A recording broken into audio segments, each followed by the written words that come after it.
नमस्ते बच्चों, अनमोल सलाह की पाठ में पढ़ने जा रही हूँ। अब तक क्या हुआ था? तेनालीराम इसमें मंत्री हैं। कृष्णदेवराय के आस्थान में दो लोग आए हैं। एक के हाथ में सोने का हंस है। वो बोलते हैं कि ये हंस एक इस आदमी को जाना है, इसका ये खेत है, वो खेत में मुझे ये मिला है, इसलिए ये हंस उसी का है करके।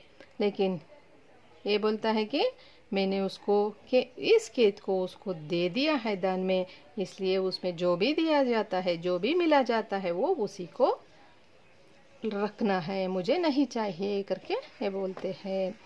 यहाँ तक हो गया था। अभी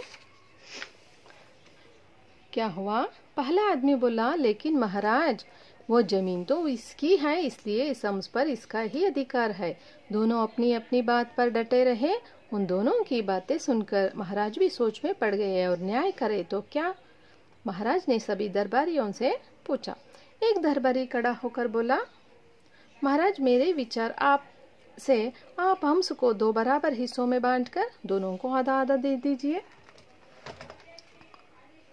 डांट खाकर दरबारी किसिया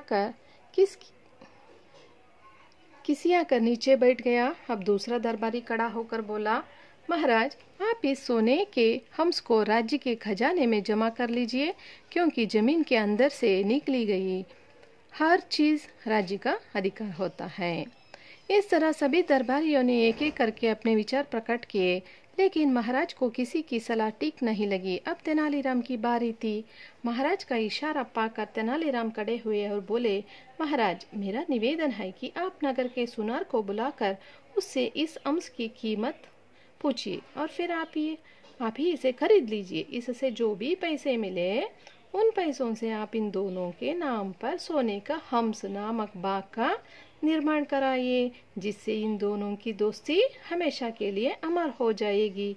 बाग में एक अच्छा सा तालाब बनवाया जाए, जिसमें 2 हंस तैर रहे हों। अनेक छायादार व फलों वाले पेड़ लगवाया जाए। इस तरह से जब तक यह बाग रहेगा, लोग इनकी दोस्ती को याद करेंगे। तेनालीराम की बातें सुनकर महाराज प्रसन्न होकर बोले, शाबाश तेनालीराम, हमें तुम्हारी सलाह अच्छी लगी। अब हमारा न्याय भी यही है। हाँ, देखिए बच्चों, महाराज पूछता है दरबार वालों से, आप आपका मत प्रकट कीजिए, आपके मन में क्या है वो भी बोलिए करके।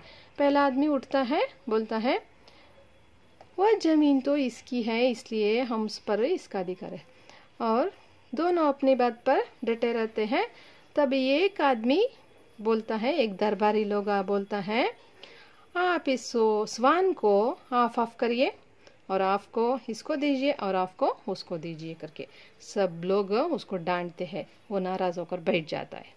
और दूसरा दरबारी खड़ा होकर बोलता है, इसको खजाने में रख लीजिए, यानी राजकोष में, ट्रेजरी में रख लीजिए, इसलिए कि जो भी जमीन के अंदर मिला जाता है वो राज्य का अधिकार होता है, राजा का अधिकार होता है, इसलिए सोने का हंस को आप ही रख लीजिए करके सलाह देता है। लेकिन राजा को ये अच्छा नहीं लगता है।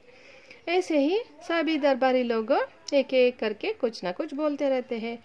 बाद में तेनालीराम का बारी आता है, यानी टर्न आती है। तब तेनालीराम को इशारा करते हैं, हाँ यू कैन प्रोसीड लेके। तब वो बोलता है, महाराज आप एक गोल्ड स्मिथ को बुलाइए, यानी सुनार, उसका कीमत यानी कास्ट, हाउ मच कास्ट, ऐसे पूछिए। बाद में उसको पैसा देकर आप खरीद लीजिए, खरीद कर आप ट्रेजरी में डाल लीजिए, और जो पैसा इसका कीमत है ना, उस पैसे से आप एक बाग यानी गार्डन बनाइए। उसका नाम होगा, क्या होगा? सोने का हंस, गोल्डन स्वान गार्डन, ऐसे बनाइए। जब तक ये दोस्त रहेंगे ना, जब तक के बाग रहेगा ना, तब तक इन दोनों का दोस्ती को याद करने के लिए ऐसा सलाह दिया था। और बाग में एक तालाब यानी पांड बनाइए। पांड में क्या करना है? दो हम्स को रखिए। दो हम्स, एक ये आदमी और ये आदमी के नाम लेगा, यानी दो हम्स तैरते स्विम करते रहेंगे। और वो गार्डन कैसा होगा? बहुत फ्रूट्स होगा, बहुत फ्लावर्स होंगे और शेडी ट्रीज भी होंगे। तब बहुत अच्छा एक गार्डन बनाएंगे। और जब तक ये गार्डन रहेगा तब तक इन दोनों का नाम अमर हो जाएगा। यानी वो बाग को देखकर इन दोनों को सब लोग याद करेंगे, यानी इन दोनों का मित्रता यानी फ्रेंडशिप कितना था इसके बारे में सब लोग याद करेंगे करके तेनालीराम ने महाराज को सलाह देता है। ये बात सुनकर महाराज खुश होकर कहता है, शाबाश तेनालीराम, तुम्हारा सलाह बहुत मुझे अच्छा लगा। ये मेरा भी न्याय यही है। यानी वो बात करने के लिए खुशी से मंजूर कर दिया। और इस बात से हमें ये पता चलता है कि हम मित्रता अच्छी तरह निभाना है, यानी सच्ची मित्र बनना चाहिए। हमने दे दिए, बाद में कुछ मिला इसलिए मुझे दे दो करके हम छीन लेते हैं, लेकिन ये अच्छा दोस्त था इसलिए उसने क्या किया, उसी का अधिकार है करके बोला। ऐसे सच्ची मित्रता निभाना हमारा कर्तव्य है, तभी हमें बहुत लोग हमारे मित्र हो जाते हैं, है ना बच्चों? आप भी ऐसे ही करिए। फ्रेंडशिप निभाना भी एक अच्छी बात है। थैंक यू बच्चों।